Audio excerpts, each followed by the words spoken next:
Tanse, Kim Barker K. Nasikasan. Hi, my name is Kim Barker K.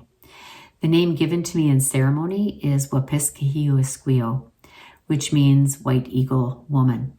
I'm coming to you from High Prairie, which is in northwestern Alberta, and I've lived here almost my entire life. I am a retired teacher, principal, and researcher, and since my retirement, I've been working as a consultant for the Northwest Regional Learning Consortia.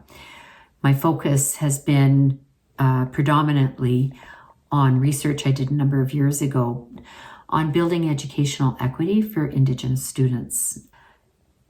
This website, our primary intent is to try to help teachers feel more comfortable infusing Indigenous knowledge and ways of being into their planning and into the curriculum.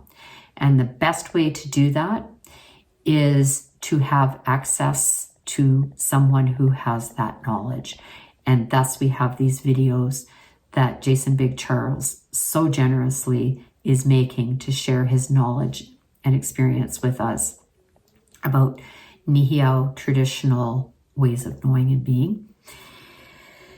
So he is our cultural insider, and we can use his videos and his knowledge and his guidance in these videos to help guide us in our planning and to deepen our knowledge and understanding and our practice. I spent a number of years working as a First Nations, Métis, and Inuit lead teacher, helping to figure out how to improve Indigenous student outcomes in education many, many years. Then I had a chance to put that research into practice in schools and had some really great outcomes, learned a lot. Over a more than 40-year career, I have taught everything from kindergarten to grade 6, spent a lot of years in grade 5 and 6. I've taught junior high school, mainly grade 8 and 9, language arts. I have some experience with high school and with teaching university level courses after I got my master's degree. Serendipitously, more towards the end of my career, I became a student of a Cree elder and an Escapios or helper. I would help a lot in ceremony and would help with things like shoveling snow, helping to cook, just a number of ways to help out with the family and with my teacher. So over the course of about 10 years, I was involved in gaining some very traditional knowledge and understandings and learning a lot of language and Cree language. I'm not fluent, but I do understand to hear a lot of spoken Cree. So that brought me to this work with Jason Big Charles. We've known each other for many years, and so it seems fitting in this circular journey that we're here doing a lot of this work together for this website. We thought it would be a good idea on the front page to have me share some of the challenges that I've had along the way as an educator and as a non-Indigenous educator in particular, because I'm not a cultural insider. I am a white woman of British and Irish descent, but I've had kind of an unusual life experience, having worked with and lived with so many Indigenous colleagues and friends and family members, almost becoming family. As a teacher, my planning, I was always on this journey of how can I try to make things more relevant for my students. I always had a very large Indigenous student population in my classes, no matter what grade I was teaching. And it always bothered me, how do I make things more relevant for my students, and so many struggles. And as my knowledge started to deepen and increase, I started to face a lot of emotional confusion and afraid of making mistakes, afraid of offending or doing something that may have been disrespectful without knowing. As I was learning more and more with my mentor, I was really confused about what was it okay for me to share and not share. And so he and I would have many conversations, and I just go, I don't know what to do sometimes. Like help me. And he would just smile and say, you know what? You need to be gentle with yourself. You were not raised in the culture, so of course you don't know. You need to be kind to yourself, be patient, and you need to listen and let me teach you. So I did learn to just slow it down, listen, and if I didn't know, I learned how to ask and to reach out and get help and guidance. Where I live, it became easier and easier to access elders and knowledge keepers who started to feel more comfortable coming into the schools. But it wasn't that easy for everybody. It became more comfortable for me, but not for many other teachers.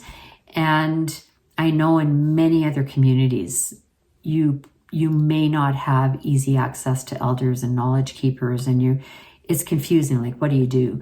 I hear teachers saying, I'm afraid to make mistakes. And so then for some people, it's just they don't do anything. The point of this is to help you, the teacher, feel more comfortable. So keep in mind that the more you learn, the deeper your own learning and understanding becomes. Hopefully you'll feel more comfortable. And second of all, remember that it's easy to teach about another culture, but if you are not a cultural insider, there's lots that you're probably not going to do. But these videos are giving you access to a cultural insider who can help pass on this knowledge to you. Jason and I identified some topics that we know cause angst for some people and might be a bit more controversial, such as having a conversation about spirituality and religion, talking about different protocols and different spiritual practices, just to give the information. The more you can deepen your own learning and understanding, the more comfortable you're definitely going to feel with the work that you're doing. First of all, recognize that you are not being asked to teach traditional practices such as sweat lodge or smudging, but you can teach about them. There are other spiritual practices. If you look at holistic planning and you look at those 4 foundations that we've created to help support you in your planning. And one of those you'll see in most of the videos where Jason is on the land is if he is, for example, picking wild mint or laboon, he will offer protocol to the plant by an offering of tobacco and showing appreciation. So this is a very traditional practice as well, but it's something that not everyone's going to be comfortable with, and that's okay. But it's a great opportunity to teach students about respect for the earth, for nature, for Mother Earth, to learn about reciprocity, that if you are taking something, what a wonderful thing to offer something in return. You just need to take it in, think about it. What are you comfortable with? How are you comfortable sharing some of these bits of knowledge with the students and with your students? Simple little example of infusing Indigenous knowledge into your practice is something as simple as in the red quadrant, you have oral tradition, including Cree language as much as you can into your classroom is great. And the other part of it is starting with story, beginning a lesson or a unit with a story that's relevant. That is infusing Indigenous ways of knowing and being into your classroom. So I hope this helps you.